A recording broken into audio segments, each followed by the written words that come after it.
모두 그를 쓸모없는 바보라고 생각했지만 그는 평범한 척하는 최강의 영웅으로 밝혀지며 순식간에 하렘을 만듭니다. 앨런은 예전에 최강의 영웅이었지만 개인적인 삶을 희생하며 무가치한 인간들을 구하는 것에 지쳐버렸습니다.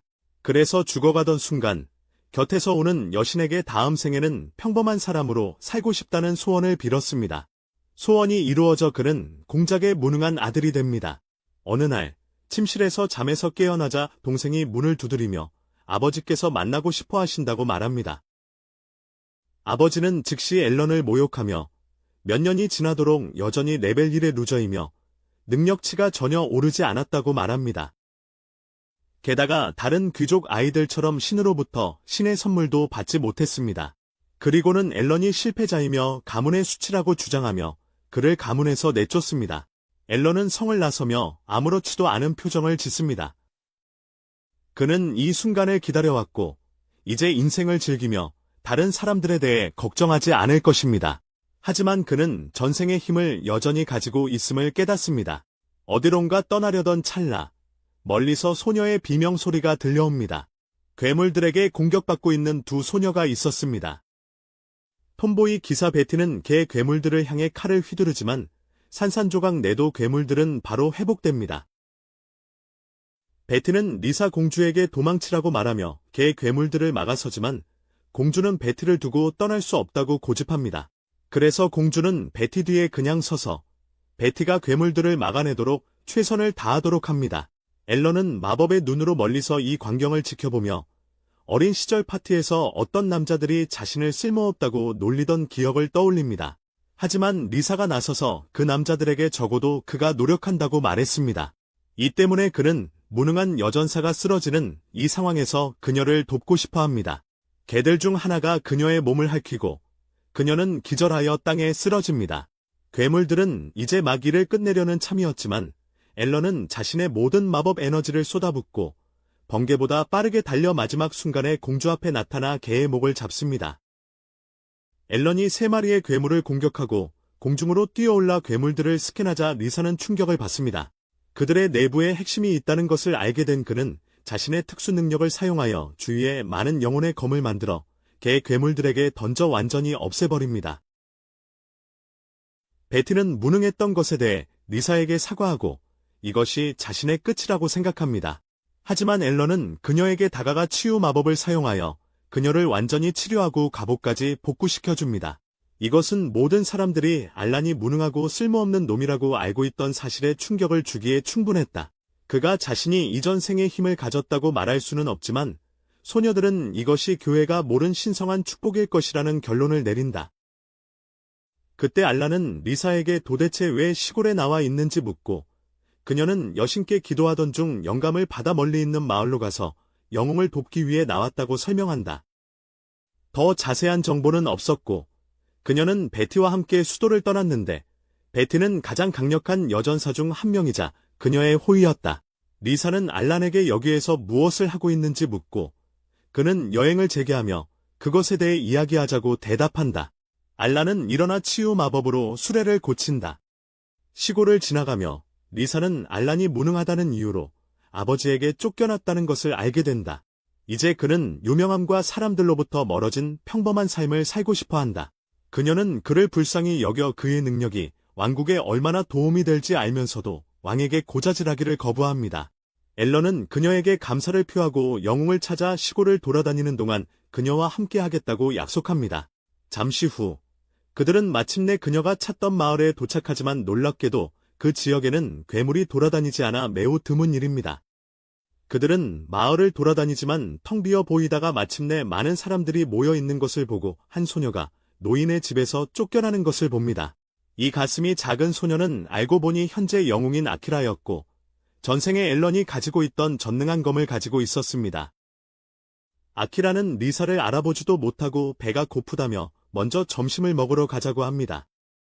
식당 안에서 식사를 시작하며 아키라는 마을을 돌아다니다가 숲속을 달리는 어린 소녀를 발견했다고 말합니다.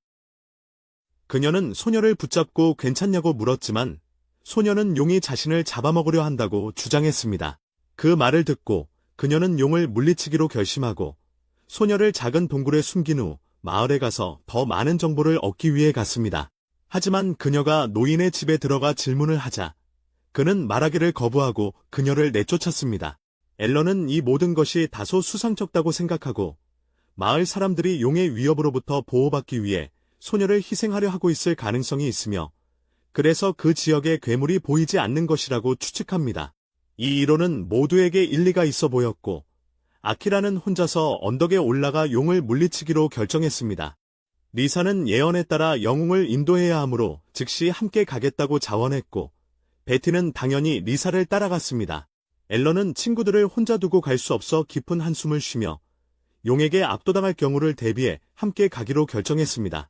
언덕을 오르는 동안 아키라는 자신의 능력에 매우 자신감이 있는 듯 보였고 자신은 직접 올라가 용과 맞서 싸우고 다른 사람들은 산을 돌아서 괴물을 포위하자는 계획을 세웠습니다. 앨런은 이 영웅이 완전히 쓸모없고 파괴될 것이라는 것을 알고 여자들이 산을 돌아가는 동안 자신이 혼자 앞에서 나서겠다고 제안했습니다.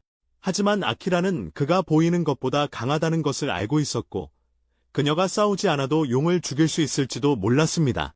그래서 그녀는 앞장서서 싸우고 싶어 했고 용을 처치한 후 그와 스파링을 신청했습니다. 앨런은 계획에 동의했고 아키라는 용에게로 곧장 달려갔고 용은 즉시 일어서서 거대한 화염을 그녀에게 뿜었습니다. 그녀는 어떻게든 피했고 특수 능력을 사용하여 용에게 번개를 떨어뜨렸지만 그녀의 마법은 너무 약해서 용은 간지럽다는 듯이 그녀의 얼굴을 비웃었습니다.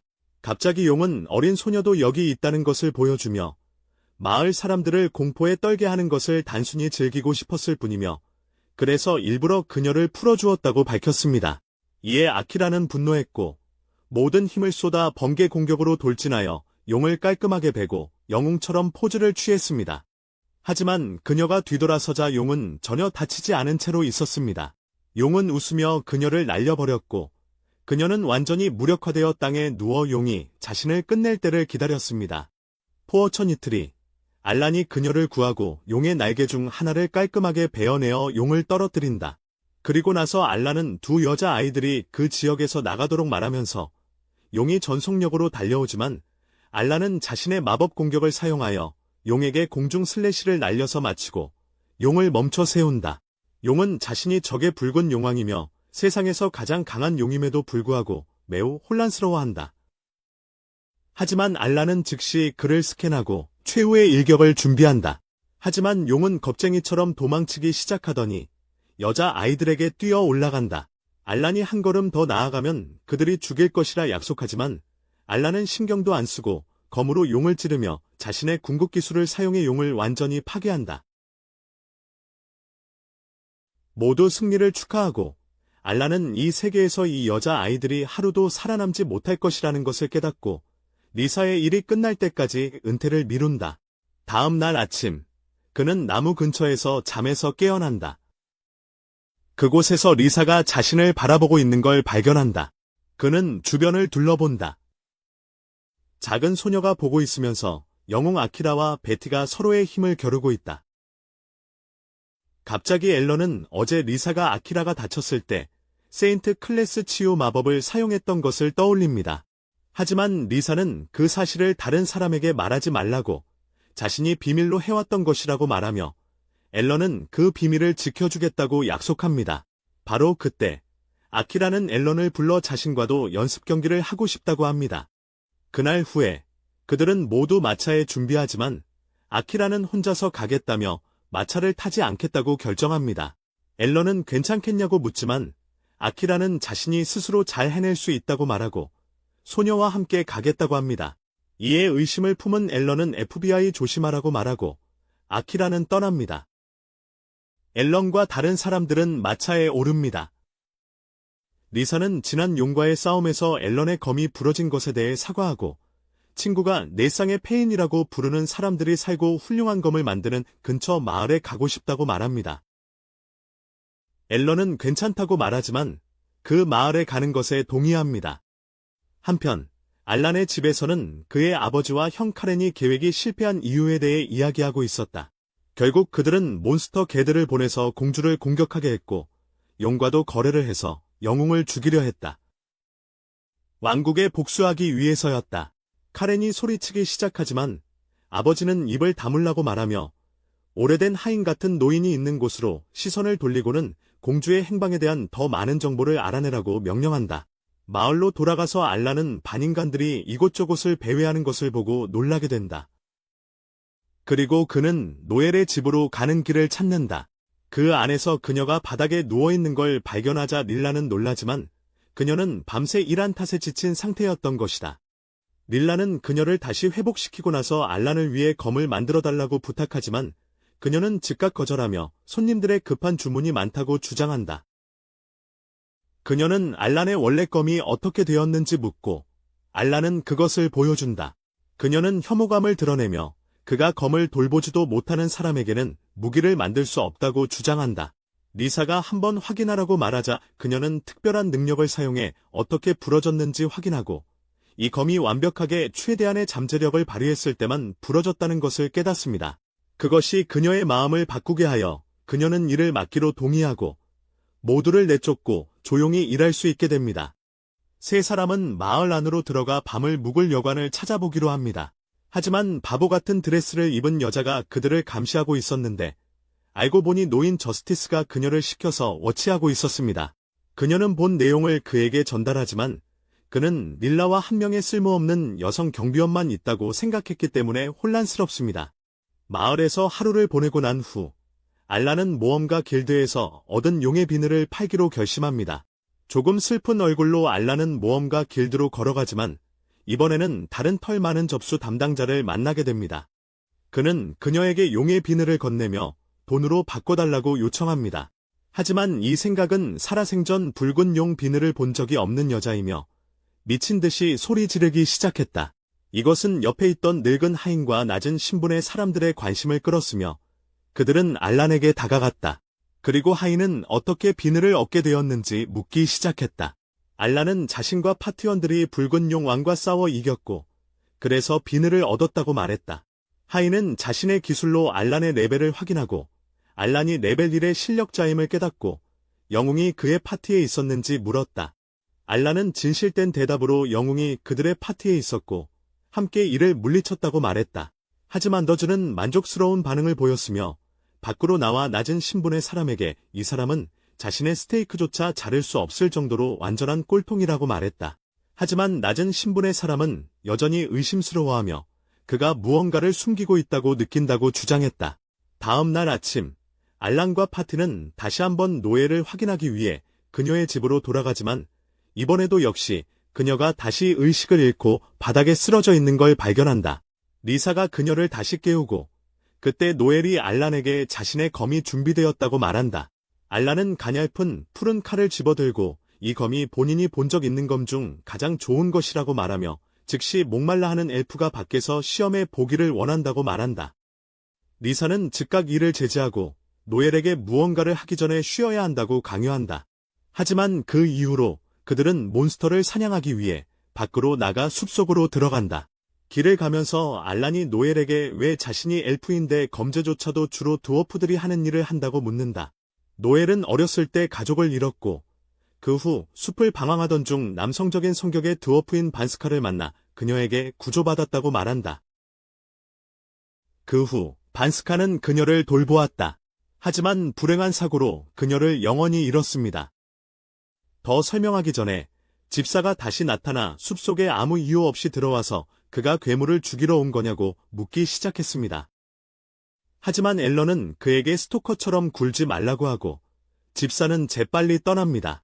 앨런은 더 안으로 들어가 새로운 검으로 괴물들을 쉽게 처치하며 잘게 썰어냅니다.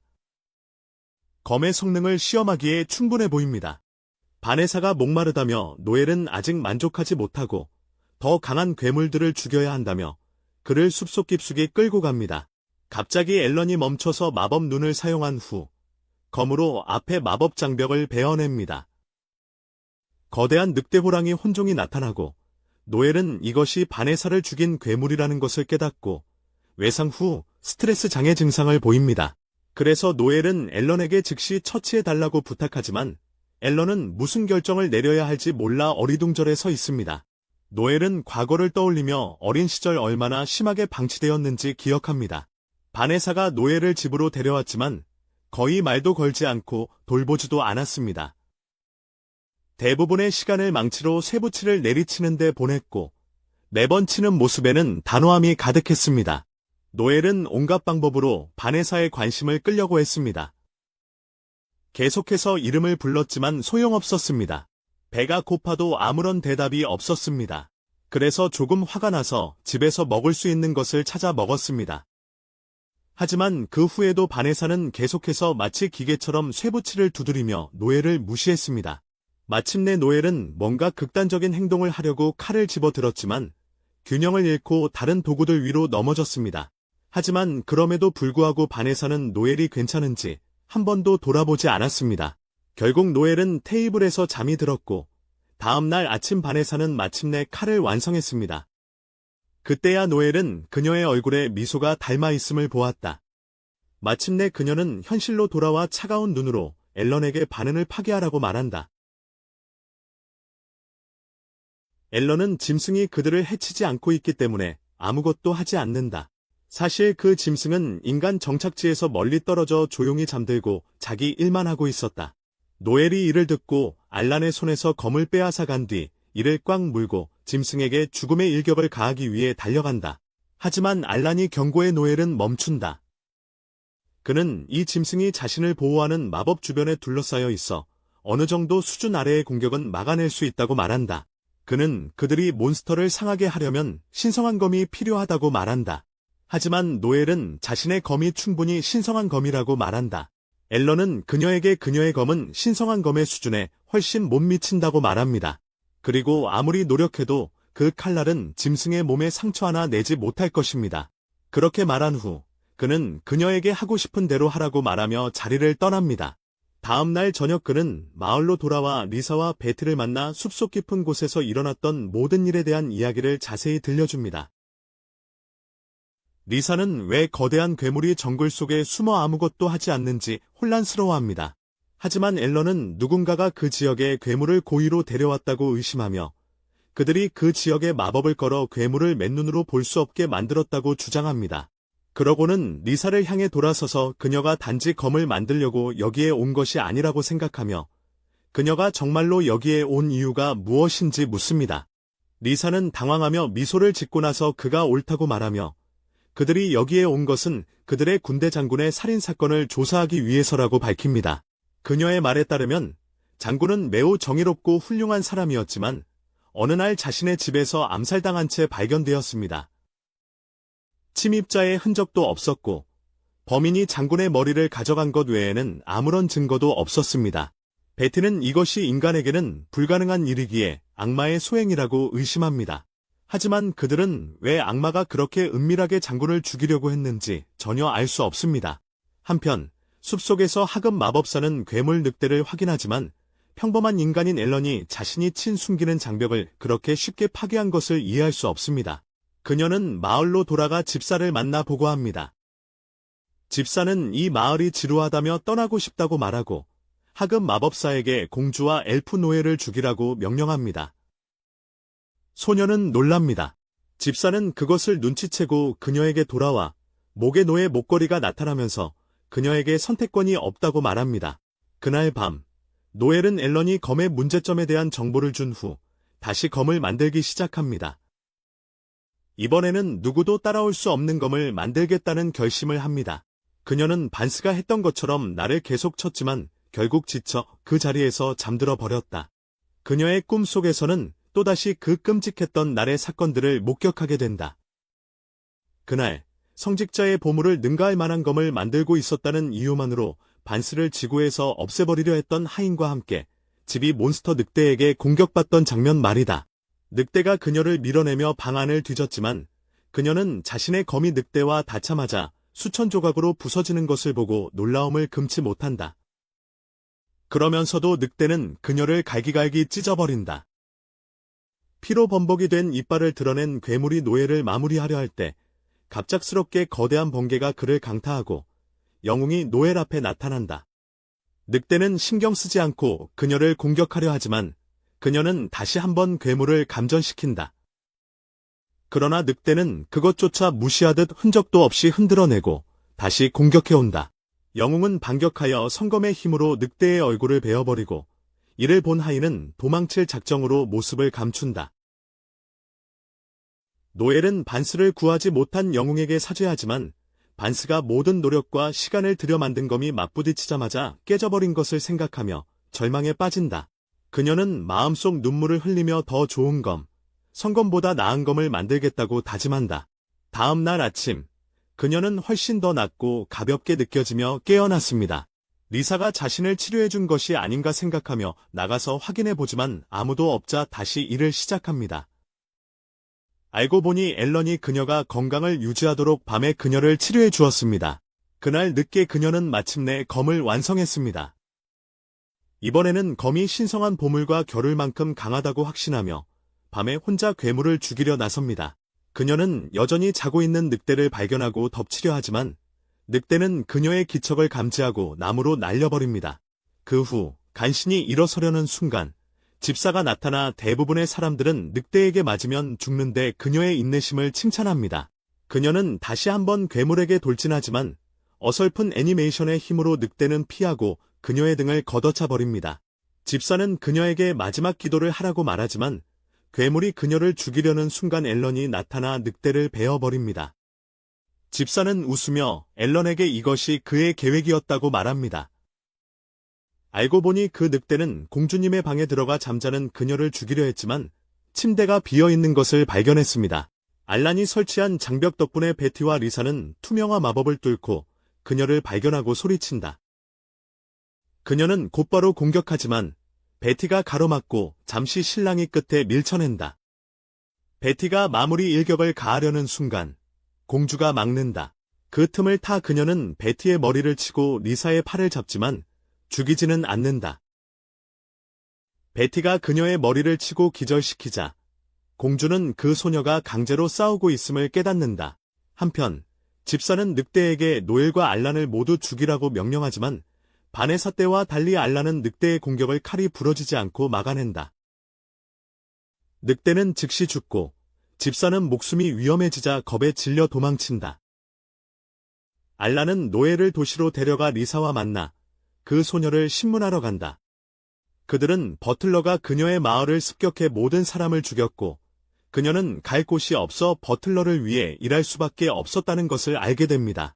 이것은 노엘의 어린 시절을 떠올리게 하고 바네사가 자신을 데려갔던 것처럼 그녀는 그 여인에게 다가가 속박에서 해방시켜주며 자신이 사는 곳으로 데려가 함께 살자고 말합니다. 그 여인은 매우 기뻐하며 울기 시작하고 대부분의 문제는 해결되지만 앨런은 아직도 버틀러를 끝장내고 싶어합니다. 그는 다시 숲속으로 혼자 들어가 특수 공격을 사용하여 버틀러를 찾으려 하지만 그가 산 뒤에 숨어있는 동안 악마가 그를 발견하여 죽이고 그곳을 떠났습니다. 버틀러를 죽이라는 명령은 다름 아닌 앨런의 아버지가 내린 것이었고 그는 악마를 고용하여 왕국의 장군을 죽인 장본인이기도 했습니다. 그는 악마에게 영웅과 공주를 모두 없애고 싶다고 말하지만 그의 아들이 끼어들어 공주 일행은 자신이 직접 처리하겠다고 아버지에게 말합니다. 한편 앨런과 그의 일행은 노엘의 작업장에 있습니다. 그들은 장군 살해범에 대한 단서를 찾으려고 노력했지만 지금까지 아무런 단서도 찾지 못했습니다. 노엘은 갑자기 알란에게 영감을 주며 인근 마을의 이야기를 떠올리며 밤마다 은색 갑옷을 입은 유령이 묘지에서 망자를 괴롭힌다고 말한다. 베티는 이 이야기를 듣고 겁에 질려 소리를 지르는데 그녀는 5살 아이처럼 유령을 무서워하기 때문이다. 모두가 베티를 놀리는 동안 리사가 유령 이야기를 조사하기로 마음먹는다. 알란도 악마들이 사람이 죽은 뒤 되살릴 방법을 알고 있을 수 있기 때문에 동의하며 만약 이 이야기가 사실이라면 어떤 단서라도 찾을 수 있을 것이라고 생각한다. 그날 저녁 알란과 그의 파티는 마을로 가서 할로윈을 준비하느라 분주히 움직이는 사람들을 발견한다. 리사는 마을 사람들에게 이 근처에서 은색 갑옷을 입은 남자를 본 적 있는지 묻는다. 그들은 그런 일은 들어본 적이 없다며 답하고 리사는 실망한다. 알란은 묘지도 확인해볼 것을 제안하며 노엘이 이야기에서 명확히 언급했듯이 해야 한다고 말한다. 묘지는 비어 있었지만 베티는 긴장된 상태로 나뭇잎이 바스락거리는 소리를 듣자마자 즉시 돌아간다. 그녀는 적을 기대하고 있었지만 그녀가 발견한 것은 눈이 완전히 흰 남자였다. 그들은 의심하지 않고 그 남자가 이끄는 대로 마을장의 집으로 간다. 그들은 이 지역에서 은색 갑옷을 입은 유령이 목격된 적이 없다고 부인하는 마을장을 만난다. 그러나 위안 삼아 그는 닐라와 다른 사람들을 2번 머물게 하고 다음날 축제를 지켜보라고 초대한다. 앨런은 즉시 그 제안을 받아들이고 마을장은 그들의 숙소를 마련해준다. 닐라는 자신의 방에서 잠을 자며 어린 시절의 꿈을 꾼다. 그녀는 기사였던 삼촌과 그녀의 경호원을 본다. 그녀는 그를 무척 좋아했고 그 역시 그녀를 귀여워했다. 갑자기 바닥이 크릭 소리로 인해 그녀의 잠이 방해받고 그녀는 무언가가 있는지 보기 위해 밖으로 나간다. 리사가 창문 밖을 보았을 때 그녀는 자신의 삼촌과 놀라울 정도로 닮은 은색 갑옷을 입은 기사를 보고 충격을 받는다. 기사는 걸어가기 시작하고 리사는 그를 쫓아가서 결국 묘지에 도착한다. 기사가 사라지고 갑자기 좀비들이 땅에서 튀어나온다. 리사는 공포의 비명을 지르지만 알란이 그녀를 깨운다. 결국 그녀는 끔찍한 악몽을 꾸었던 것이었지만 공포와 외로움의 느낌은 여전히 리사를 떠나지 않았다. 그래서 그녀는 알란에게 몇 분만 더 이렇게 있고 싶다고 매달린다. 날이 변하고 다음 저녁에는 마을 사람들이 유령으로 변장하고 할로윈을 축하한다. 그들은 거대한 모닥불을 피우고 그 주위에서 춤을 추는데 앨런과 여자아이들은 그들을 지켜봅니다. 갑자기 어제의 흰눈의 남자가 그들에게 다가와 축제에 참여하라고 요청합니다. 리사는 피곤하다며 쉬겠다고 하고 베티와 앨런에게 축제를 즐기라고 합니다. 앨런은 마을에서 무슨 일이 벌어지고 있는지 의심하여 자신의 마법 눈으로 재빨리 마을 사람들을 살핍니다. 그런 다음 그는 리사의 말을 따르고 춤추는 마을 사람들 쪽으로 달려가고 베티도 그를 따라갑니다. 리사가 혼자 남겨진 순간 이상한 연기가 그녀 앞을 스쳐 지나가고 그녀는 갑자기 삼촌의 목소리를 듣습니다. 그녀는 뒤돌아보고 군중 뒤에 있는 그를 보고 급히 그에게 달려갑니다. 기사가 어둠 속으로 걸어 들어가는 동안 그녀는 계속해서 마을 사람들을 해치고 나아갑니다. 결국 리사는 어두운 숲에 도착하고 그녀 주변의 수수께끼 같은 연기는 더욱 짙어집니다. 은빛 기사가 그녀 앞에 나타나는데 그는 바로 그녀의 삼촌입니다. 삼촌은 밤에 숲에 오는 것은 위험하다고 말하지만 리사는 삼촌이 함께 있으니 아무것도 두렵지 않다고 대답합니다. 그녀는 그가 한때 위험한 산길을 가는 자신을 지켜주었던 것을 떠올립니다. 그들의 마차가 괴물들에게 공격받자 삼촌은 괴물들을 막기 위해 밖으로 달려나갔습니다. 그는 리사를 보호하기 위해 최선을 다했고 리사를 노리는 괴물을 공격했습니다. 하지만 괴물은 첫 공격에 죽지 않았고 그를 대신 공격했습니다. 기사는 심각한 부상을 입었고 괴물은 그를 입에 물고 하늘로 날아오르기 시작했습니다. 기사가 모든 힘을 다해 몬스터의 심장을 찌르고 둘 다 아래에 있는 강물로 떨어졌다. 그것이 리사가 그를 마지막으로 본 순간이며 수색대가 그를 발견하지 못했기 때문에 그는 어디론가 살아있다는 것을 믿었다. 지금 그녀는 그에게 이전에 어디 있었는지 묻고 기사는 은둔하며 복수를 계획하면서 왕족들에 대한 증오심에 불타오르고 있었다고 말한다. 기사는 리사에게 그녀의 아버지이자 왕이 그녀를 죽이려 한다고 말하고 그녀는 듣고 있는 내용을 믿기 어려워한다. 그녀의 삼촌은 황제가 타고난 재능을 가진 사람들에게 목표를 두고 있다고 주장한다. 그는 헤로이드인 노엘, 사망한 장군, 그리고 성녀와 같은 힘을 가진 리사를 포함한다고 말한다. 기사는 왕이 그들을 하나님의 반역자이자 나라를 파괴할 사람으로 여긴다고 믿고 있다. 그 이유로 그는 모두를 죽일 것이다. 기사는 리사에게 손을 내밀며 함께 악한 아버지를 물리치자고 제안합니다. 리사는 그의 말에 놀라지만 그를 무작정 믿지는 않기로 합니다. 리사는 그의 말이 사실이라 해도 왕과 평화적으로 대화하여 문제를 해결할 수 있다고 주장합니다.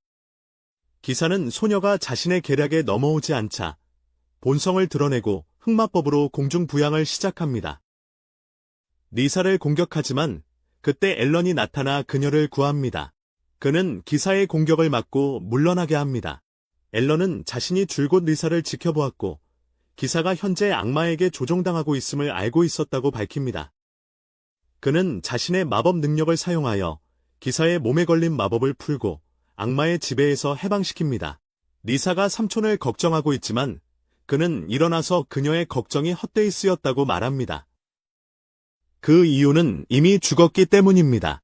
그는 알렌에게 자신의 조카를 공격하도록 강요하던 저주에서 해방시켜준 것에 감사한다고 말합니다.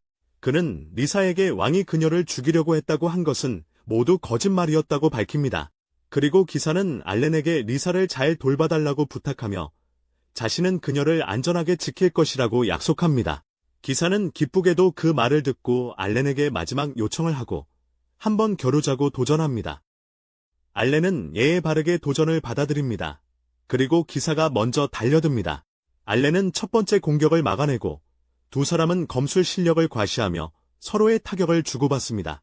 리사는 그들을 보며 삼촌이 세상의 모든 위험으로부터 그녀를 보호하겠다고 약속했던 기억을 떠올립니다. 그리고 그가 더 강한 사람이 그녀 옆에 서기 전까지 말입니다.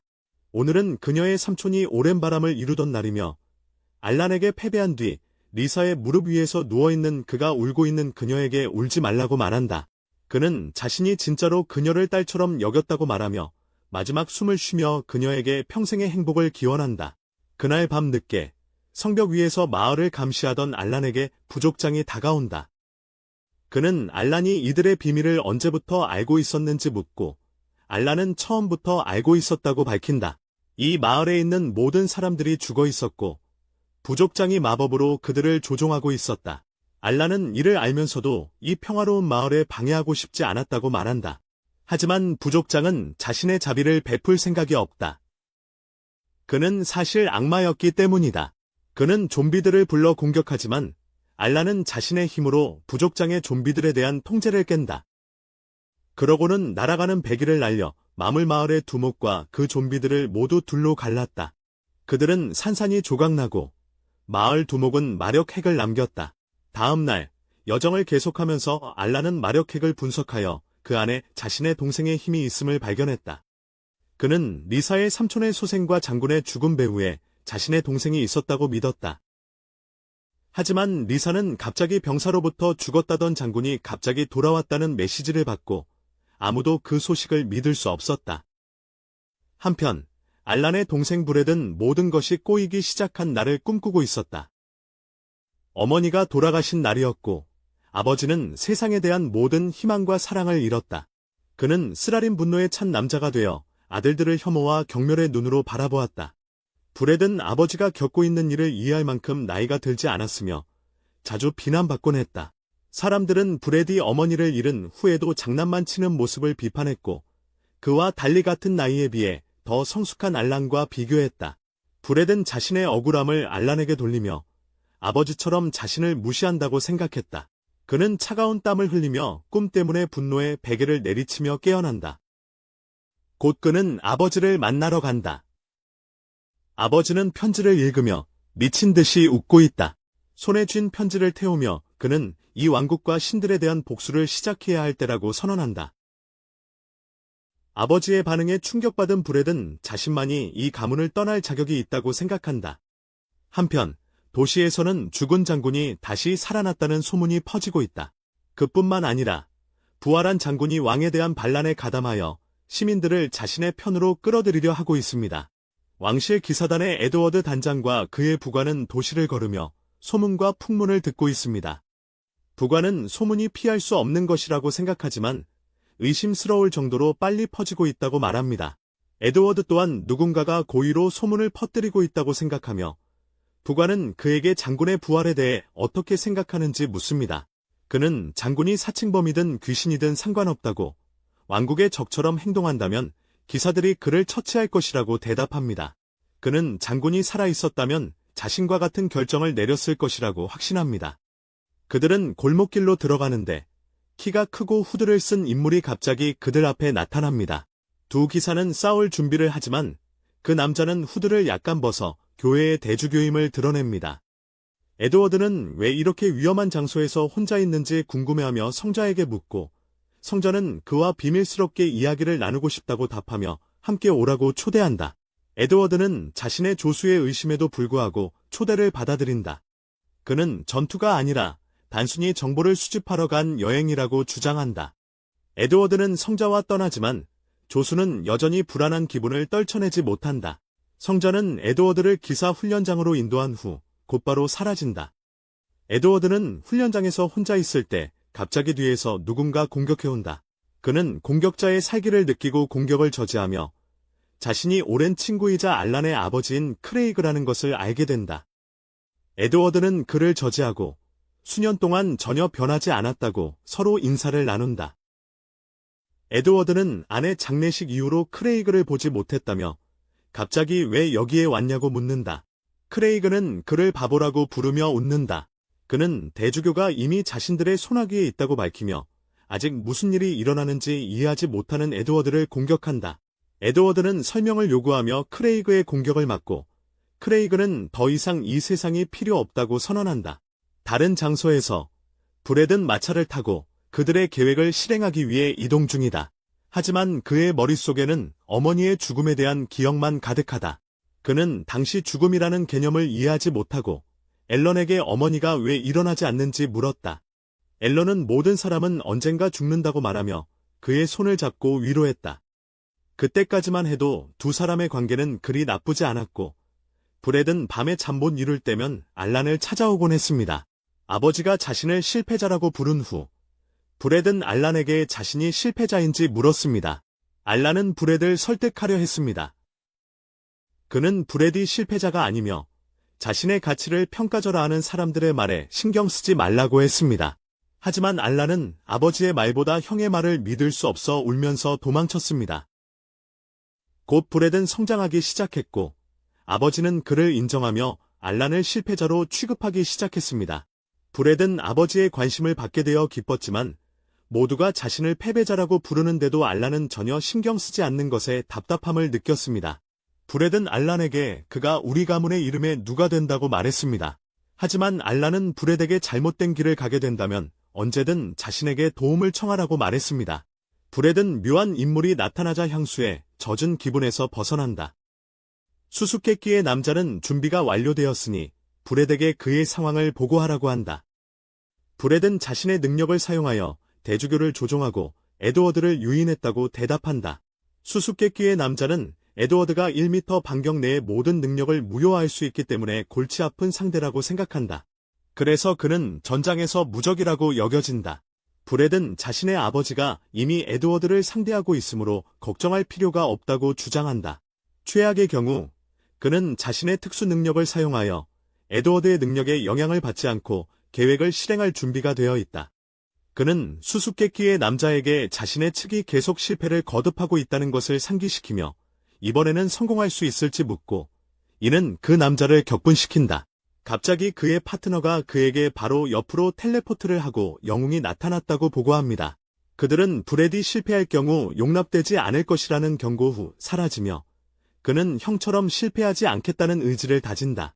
한편 영웅 아키라와 그녀가 입양한 소녀사라는 도시를 지나고 있다.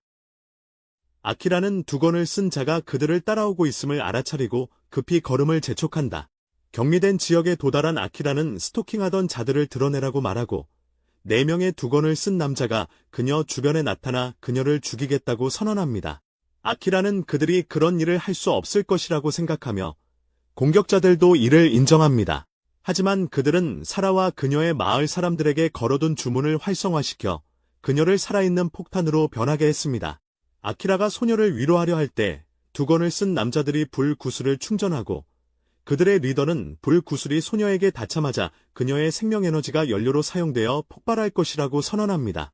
그들은 아키라에게 소녀와 함께 죽을 것인지 아니면 목숨을 구하기 위해 소녀를 버릴 것인지 묻습니다. 아키라는 고민하지만 갑자기 사라는 아키라를 밀치며 도망치라고 말합니다. 하지만 아키라는 거절하고 불덩이가 날아오는 와중에도 소녀를 꽉 껴안습니다. 한편 에드워드의 조수는 기사들을 데리고 와서 대장을 보호하려 하는데 갑자기 한 명의 후드를 쓴 인물이 그들 앞에 나타납니다. 조수는 그 수수께끼의 인물이 기사들보다 훨씬 강하다는 것을 알아채고 기사들에게 공격하지 말라고 명령합니다. 하지만 그는 자신이 해를 끼치러 온 것이 아니라고 선언하고 세상의 진실을 알려주겠다고 제안합니다. 주요 도시에서 대주교와 부활한 키릴 장군이 갑자기 대중 앞에 나타납니다. 그들은 브렛이 자신의 특수 능력을 사용하여 조종하고 있습니다. 시릴 장군은 먼저 자신에 대한 정보로 인해 발생한 혼란과 공황에 대해 사람들에게 사과합니다. 그런 다음 그는 즉시 자신의 의제로 넘어가 이 세계에 대한 진실을 말하겠다고 합니다. 대주교가 앞으로 나와 신들이 그들을 속이고 있다고 말합니다. 그는 모든 사람이 받는 선물이 신성한 축복이 아니라고 주장하며 사람들을 혼란스럽게 합니다. 시릴은 그들에게 그것에 대해 생각해 보라고 요청합니다. 그는 모든 사람의 삶이 자신이 받는 선물에 의해 좌우된다고 강조합니다. 하지만 많은 사람들이 진정으로 원하거나 마땅히 받아야 할 선물을 받지 못합니다. 대주교는 신들이 인간을 꼭두각시처럼 조종하기 위해 선물을 사용하고 있지만 그들의 노예에서 벗어날 방법이 있다고 선언합니다.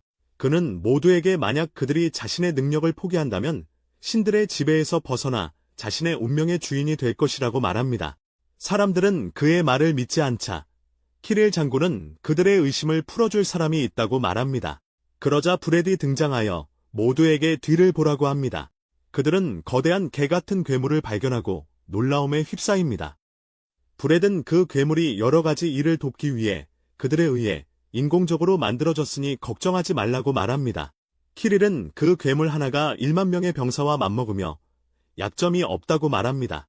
모두 장군의 말을 믿지만 그 능력에도 불구하고 그 인공생명체가 모든 사람의 능력을 대체할 수는 없다고 생각합니다. 브렛은 이제 자신의 능력이 발휘될 때라고 말합니다. 그의 능력은 마리오네트라고 불리는데 대주교는 그것이 개인의 진정한 잠재 능력을 이끌어낼 수 있으며 심지어 자신의 능력을 포기하더라도 그 도움으로 훨씬 강해질 수 있다고 주장합니다. 그는 그 능력들이 자신의 의지로 개발한 것이며 세상을 새로운 번영의 시대로 이끌 것이라고 확신합니다. 사람들은 이제 그를 믿기 시작하지만 브렛이 죽으면 어떻게 될지 궁금해합니다. 그는 그 질문을 기다리고 있었고 그 질문에 답하기 위해 후드를 쓴 동료 중 한 명을 불렀습니다. 그는 자신이 죽으면 자신의 친구들이 자신의 능력을 포기하고 숨겨진 잠재력을 받아들임으로써 사람들을 도울 것이라고 선언합니다. 수수께끼의 인물이 후드를 벗자 그것은 사실 악마였습니다. 군중은 그것을 보고 당황하지만 브렛은 자신이 악마들과 성공적으로 우호적인 관계를 맺었다고 확신시켜줍니다. 그는 악마들이 능력에 대한 진실을 알려준 자들이며 그들이 능력을 없애는 데 도움을 줄 수 있는 자들이라고 선언합니다. 그는 모든 사람들에게 선물이 없어도 좋은 삶을 살 수 있다고 말하며 그들의 진리로 받아들여지자 환호성을 올린다.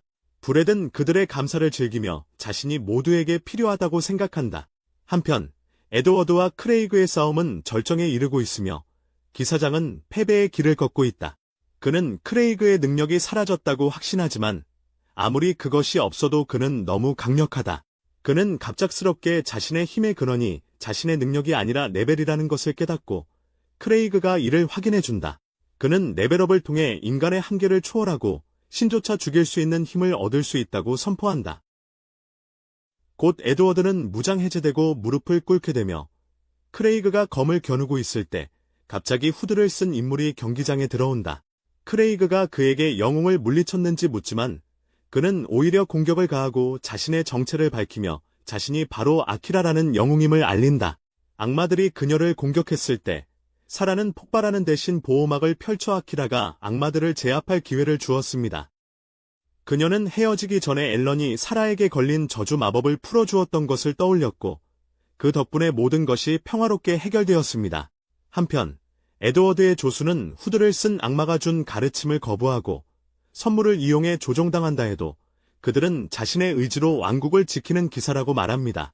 그와 그의 부하들은 검을 뽑지만 악마는 순식간에 사라지고 기사들을 하나씩 사냥하기 시작합니다. 조수도 부상을 입었지만 아직 기사로서의 이상을 포기할 준비가 되어 있지 않습니다. 갑자기 베티 여기사가 그를 돕기 위해 나타납니다. 시가지 광장으로 돌아와 브렛은 사람들이 자신을 구세주로 받아들이는 영광에 젖어 있는데 갑자기 익숙한 목소리가 그에게 즐거운 시간을 보내고 있냐고 묻습니다.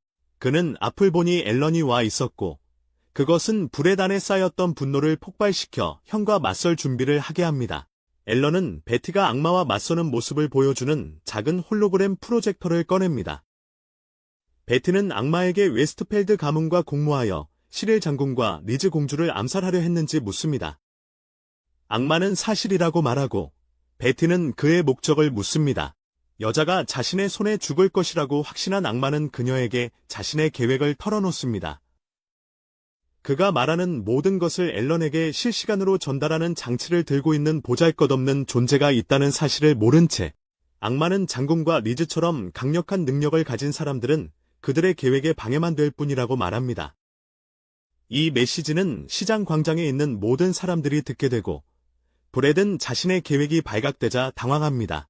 그는 앨런이 자신에게 골칫거리가 된 것에 분노하여 그들의 계획에 방해가 되지 말라고 크게 소리칩니다. 모두가 그것을 듣고 브래든 자신이 실수했음을 깨닫습니다. 갑자기 프린세스 라이즈가 등장해 자신의 삶에 대한 암살 시도가 있었고 자신을 공격한 것이 지금 보고 있는 인공 몬스터와 비슷하다고 말한다. 사람들은 그녀의 말을 믿고 브래든 자신의 계획이 절대로 성공하지 못할 것임을 깨닫고 정신을 잃어버린다. 그는 미친 듯이 웃으며 알란에게 다음에 벌어질 일을 자신 탓하지 말라고 경고한다. 그는 마리오넷 기술을 사용해 기사들을 조종해 대중을 공격하게 한다. 하지만 알란은 그 전에 선을 자르고 나선다. 대주교와 총사령관도 불의의 기술이 그들에게서 해제되며 의식을 잃어버린다. 그는 분노로 고함을 지르며 인공적으로 만든 몬스터들을 풀어놓는다. 그것을 본 모든 사람들이 공포에 질리고 라이즈는 사람들을 안전한 장소로 이끌며 알란은 자신의 형을 바라본다. 그는 자신이 더 잘 키웠더라면 이렇게 되지 않았을 거라고 생각하고 있다. 하지만 과거를 돌이켜보면 브래디 자신의 모든 도움 제안을 거절했다는 것을 확신한다. 지금 그는 형제를 불구할 수 있는 마지막 기회로 사마형을 불쌍한 악당으로 만들지 않으려 한다. 브래든 실패자라고 외치며 알란에게 줄을 날리며 달려든다. 알란은 단순히 그 줄을 잡고 형을 자신 쪽으로 끌어당긴 후 한 방에 그를 기절시키고 말았다. 한편 라이즈는 울고 있는 아이를 위로하고 있으며 알란은 그녀에게 여기서 대피와 기타 일들을 맡겨달라고 요청한다. 그는 이제 아버지의 악랄한 계획을 멈추고 싶지만 라이즈는 그가 겪어야 할 감정적 충격이 클 것이라고 걱정하고 있다. 알란은 아버지가 자신을 얼마나 차갑게 대했는지를 기억하지만 그래도 그 악행을 멈추고 싶어 한다. 반면에 베티는 거리에서 악마와 싸우고 있다. 밤 도우미로서는 전투가 혼란스럽게 보이는데 그가 볼 수 있는 것은 검들이 부딪힐 때 나는 불똥뿐이다. 베티는 로리를 도와서 투명화를 하고 있어 악마가 그녀를 맞설 수 없도록 하고 있다. 악마는 자신이 상대하기 어려운 상황임을 깨닫고 철수하려 하지만 로리는 이를 알아채고 칼을 던진다. 베티는 그 후 즉시 행동을 취하고 악마의 심장에 치명상을 가한다. 악마가 사라진 후 부조장은 베티에게 무릎을 꿇고 감사 인사를 건넨다. 그녀는 그들에게 할 일이 더 있다고 말하며 도시 곳곳에서 동시에 악마들이 공격하고 있다고 경고한다. 그녀는 여전히 싸울 수 있는 모든 사람에게 시민들을 구하라고 요청하며 부조장은 목숨을 걸고 모든 사람을 구하겠다고 맹세한다. 갑자기 노엘은 그들에게 멋진 무기를 들고 도착해 그들을 지원한다. 다른 쪽에서는 영웅 아키라와 에드워드 선장이 크레이그에게 몰아붙여진 상태에서 맞서고 있다. 크레이그는 강렬한 어두운 기운을 발산하고 있으며 아키라는 그가 자신들의 모든 움직임을 쉽게 예측하는 듯하다고 느낀다. 에드워드는 크레이그의 능력이 언더테이커라고 불리며 다양한 가능성을 볼 수 있게 해준다고 알려준다. 하지만 너무 많은 집중력을 필요로 하여 사용자의 신체에 큰 스트레스를 준다. 에드워드는 크레이그에게 그의 아내가 그런 힘을 위해 이렇게 나서길 바라지 않았을 것이라고 말한다. 크레이그는 자신의 아내가 죽는 미래를 계속해서 보았으며 무엇을 해도 그 미래를 바꿀 수 없었다고 말한다. 그는 아내를 잃은 후 절망과 무력감을 느꼈고 그녀의 삶이 신들의 장난감에 불과했다고 생각했다. 크레이그는 피눈물을 흘리며 자신의 아내 마리엘의 선물이 세이크리드 마더였으며 그녀가 세상을 구할 영웅을 낳아야 한다고 했다고 말했다. 하지만 그녀는 알란처럼 선물도 받지 못한 실패한 자를 낳았다. 그는 자신의 몸에서 붉은 번개를 뿜어내며 고함을 지르며 그녀가 영웅을 낳지 못했다면 선물과 죽음의 의미는 무엇이었나라고 물었다. 이제 그는 세상에서 모든 선물과 심지어 신들조차 없애버리기로 결심했다. 붉은 번개는 사라지고 어둠의 기운이 다시 크레이그의 몸을 감쌌다. 아키라는 그에게 단순히 자신의 아내가 죽은 것을 극복하지 못했기 때문이라는 사실 하나만으로도 더 이상 이런 생각에 빠져들지 말라고 말한다. 크레이그는 그녀가 맞다고 말한 후 갑자기 자신의 생명력을 교환해 엄청난 힘을 얻으려 한다. 크레이그는 암흑 마법 광선을 아키라에게 발사하고 아키라는 번개를 사용해 이를 막아내며 팽팽히 맞서게 된다. 하지만 크레이그는 자신의 공격에 더 큰 힘을 실어 영웅을 무너뜨리고 그녀를 밀쳐버린다. 그녀는 벽에 부딪혀 의식을 잃고 이제 에드워드만이 크레이그와 맞서게 된다. 에드워드는 크레이그가 악마의 힘을 사용하고 있다는 것을 깨닫고 자신이 모든 감각을 잃기 전에 그것을 멈추라고 경고한다.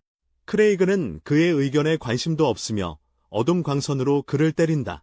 에드워드는 어둠이 자신을 질식시키고 삼켜가는 것을 느끼고 갑자기 그는 친구인 크레이그의 고통스러운 기억이 검은 거품으로 바다에서 떠오르는 세상으로 들어간다. 그는 울며 친구의 고통을 이해하지 못했던 자신의 행동에 사과하고 갑자기 크레이그 주변의 어두운 기운이 사라진다. 에드워드는 우정의 힘으로 그를 구했다고 믿지만 크레이그는 그의 심장을 찌른다. 그는 그렇게 죽고 아키라는 그녀가 본 것이 무엇인지 경악한다. 그녀는 크레이그에게 소리 지르며 친구가 마지막 순간까지 그를 생각했지만 그는 더 이상 관심이 없다고 말한다. 크레이그는 그녀의 차례라고 말하며 어둠의 광선을 발사한다. 아키라는 영계로 보내지려 하는데 공격은 그녀를 마치지 못했다. 눈을 뜬 아키라는 알란이 자신 앞에 서 있는 것을 보고 크레이그는 실패한 아들이 그의 길을 가로막는 것에 기분이 좋지 않다. 알란도 이 일을 다른 사람이 해줬으면 했다고 답한다. 크레이그는 자신의 어둠의 기운을 모으며 아들을 언제나 귀찮게 한다고 말한다. 어둠의 광선을 발사하지만 알란은 쉽게 막아낸다. 크레이그는 놀라는데 그 공격은 그의 증오로 인해 강화되었고 그는 그런 증오가 쉽게 막혀질 수 없다고 믿었다. 그는 알란에게 도대체 누구냐고 묻고 알란은 자신이 실패자라고 답한다. 하지만 그럼에도 불구하고 그는 버릴 수 없는 사람이 있고 엄마도 모두를 도와야 했을 거라고 생각한다. 알란은 빛나는 오라를 발산하지만 크레이그는 더욱 화가 나서 그에게 아내의 성을 사용하지 말라고 경고한다. 그의 증오와 어둠이 몸을 점차 지배해가며 알란은 강한 어두운 광선을 발사하지만 이를 막기에는 너무 힘들다. 갑작스럽게 알란은 아버지의 슬픔의 바닷속에 자신을 발견하고 그 깊고 무한한 절망을 느낀다. 어머니의 죽음과 장례식, 그리고 자신의 탄생에 대한 기억들을 보게 된다.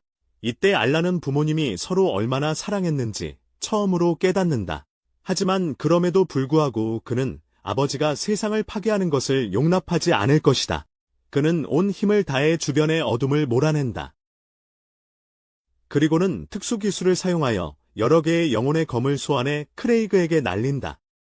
크레이그는 강력한 공격을 직격으로 맞지만 첫인상으로는 괜찮아 보인다. 하지만 갑자기 몸을 떨기 시작하더니 입은 심각한 피해로 무릎을 꿇는다. 그는 망가진 검에 피를 토하며 앨런을 향해 실패자라고 소리친다. 그는 힘을 과부하 모드로 전환시켜 한꺼번에 모든 힘을 방출하고 자신의 주변에 토네이도를 일으킨다. 그의 힘으로 하늘에 어두운 구름이 생성되어 자라나 온 하늘을 뒤덮는다. 도시는 어둠에 잠기고 사람들은 세상의 종말을 예감하며 공황 상태에 빠진다. 하지만 리스는 모두에게 진정하고 앨런을 믿으라고 부탁합니다. 훈련장에서 크레이그는 여전히 엄청난 양의 어둠의 에너지를 방출하고 있습니다. 그리고 아키라는 이것은 인간의 능력을 넘어선 것이라고 말합니다. 앨런은 이제 아버지를 막을 수밖에 없다고 말합니다. 그는 아버지 쪽으로 달려가면서 점차 자신의 모든 힘을 방출하기 시작합니다. 속도를 높인 그는 플래시라는 자신의 최고의 기술 중 하나를 사용하여 강력한 마법으로 온몸을 감싼 채 크레이그에게 돌진합니다. 그의 강렬한 공격이 어둠의 토네이도와 충돌하며 어둠의 에너지 방울들이 사방으로 흩어집니다. 앨런은 계속해서 아버지의 방어를 뚫고 들어가는데 갑자기 토네이도에서 어둠의 촉수들이 나타나 그를 붙잡습니다. 그는 자신의 아버지의 마음속에 있고 그 앞에는 검은 구체 하나만이 보인다. 그는 구체에서 신음소리가 들리고 그것이 자신의 아버지이며 분노에 의해 감금당한 것임을 깨닫는다. 앨런은 자신이 아버지와 크게 다르지 않았음을 깨닫는다. 왜냐하면 그도 오랜 시간 동안 과거의 배신으로부터 도망치며 살아왔기 때문이다. 어느 정도로는 부정적인 감정의 포로가 되는 것이 무엇인지 이해할 수 있었다. 그 이후로 그는 아버지를 해방시키기로 결심한다. 그는 검은 구체를 찌르고 갑자기 앞에 밝은 빛 기둥이 나타난다. 빛 기둥은 확장하기 시작하고 그 경로에 있는 모든 것을 삼켜나가며 현실 세계에서 크레이그를 둘러싼 어둠 또한 가라앉아간다. 그 후 초록색 빛과 함께 심하게 부상당한 채 다시 나타난다. 신비롭게 빛나는 나비 한 마리가 그에게 내려앉고 나비가 그의 손에 앉는 순간 크레이그의 몸이 부서지기 시작합니다. 그는 아무것도 남지 않을 때까지 부서지고 크레이그는 마침내 그의 실패한 아들이 마침내 자신의 운명을 받아들였다는 것을 받아들입니다. 그는 울면서 마지막 말로 아내의 이름을 부르고 신비로운 나비가 그를 저승으로 인도합니다. 곧 앨런은 왕을 방문하고 왕은 최근 전투에서의 그의 큰 공로를 인정하여 그에게 웨스트펠트 공작 자기를 수여합니다. 하지만 앨런은 공손히 상을 거절하고 왕은 그것을 받아들입니다. 그가 사무실로 돌아가는 길에 그의 조수는 그에게 아이를 보내준 것을 확실히 하느냐고 묻습니다. 왕은 어린 리즈를 품에 안고 있던 것을 기억합니다. 리즈는 흥분해서 앨런에 대해 이야기했습니다. 왕은 그 아이가 날아와 그의 사랑하는 딸을 구했으니 이것은 그를 위해 할 수 있는 최소한의 일이라고 생각합니다. 한편 앨런은 노엘과 하급인들과 함께 떠날 준비를 하는데 리즈가 뛰어와 함께 가게 해달라고 부탁합니다. 공주가 이유 없이 궁궐을 떠나는 것에 놀라지만 리즈는 이제 자신이 리즈 웨스트펠트이며 그 지역을 돌볼 것이라고 알립니다. 앨런은 그것을 듣고 어쩔 수 없이 그녀를 받아들입니다. 그러자 노엘이 베티에 대해 묻고 리즈는 그녀가 왕실 경호원이라고 말합니다. 하지만 이제 리즈는 왕실 직계가 아니므로 그녀를 섬길 수 없습니다. 그럼에도 불구하고 베티는 그녀를 섬길 방법을 찾기 위해 최선을 다하고 있습니다. 앨런은 그녀 없이도 괜찮겠냐고 묻고 리즈는 자신이 그와 함께 있으면 훨씬 안전하다고 주장합니다. 그렇게 그들은 마차를 타고 새로운 삶을 향해 떠납니다. 하지만 그들은 알지 못한다. 세상에는 알란과 같은 능력을 가진 또 다른 사람이 있으며 그녀는 알란을 알고 있다. 그녀는 그가 왜 이 세상에 환생했는지 궁금해하며 곧 알아내기로 한다. 알란은 자신의 전생의 꿈을 꾼다. 날개 달린 천사가 그의 임종 자리에서 그에게 사과하는 꿈이다. 그녀는 울면서 그가 이렇게 될 줄 알았다면 그를 영웅으로 만들지 않았을 것이라고 말하며 세상을 구해줘서 고맙다고 말한 뒤 그의 마지막 소원이 무엇인지 묻는다. 알란은 그 꿈에서 깨어나 아래층으로 내려간다. 리사가 그를 위해 아침을 준비하고 있다.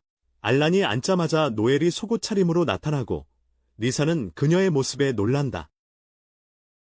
알란은 그녀에게 적어도 옷을 입고 오라고 말하고 노엘은 눈을 찡긋하며 그가 자신을 더 취약한 모습으로 봤다고 말한다. 리사는 놀라서 그를 흔들며 설명을 요구한다. 밥을 먹으면서 그는 노엘의 작업장이 너무 더워서 옷을 좀 벗었다고 그게 다라고 설명합니다. 그러자 노엘은 그에게 새로운 무기를 시험하는 것을 도와야 한다고 상기시키고 리사는 그에게 서류 작업도 도와야 한다고 말합니다. 그는 심지어 그 낮은 계급의 여자와 낮잠을 자겠다고 약속했고 앨런은 그 모든 약속들을 잊어버렸다는 사실에 당황합니다. 갑자기 모험가 길드의 귀가 찢어진 여자아이가 그에게 의뢰가 산더미처럼 쌓였다며 그를 찾아옵니다. 그녀는 그를 끌고 가려 하지만 리사와 다른 사람들이 그들을 막습니다. 그들은 앨런과 시간을 보낼 권리를 얻기 위해 서로 싸우기 시작하고 그는 갑자기 받는 관심에 당황합니다. 그는 모든 것을 해내지만 그 때문에 너무 지쳐버립니다. 나중에 그는 모두에게 기분 전환을 위해 근처 제국으로 여행을 갈 계획이며 가는 길에 좋은 곳을 찾으면 거기에 정착할 것이라고 말합니다. 리사는 기분이 좋지 않지만 노엘은 그들의 왕국과 우호적인 관계를 맺고 있는 강국, 빅터 제국에 대해 이야기합니다. 그곳은 수많은 드워프 대장장이로 유명하며 노엘은 앨런과 함께 제국을 방문하기로 결정합니다.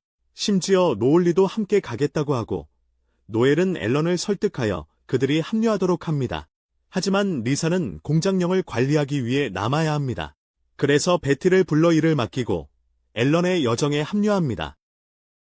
가는 길에 노엘은 공장령을 두고 여행을 떠나는 것이 정말 괜찮은지 묻고 리사는 몇 가지 사실을 확인하기 위해 제국을 방문해야 한다고 말합니다.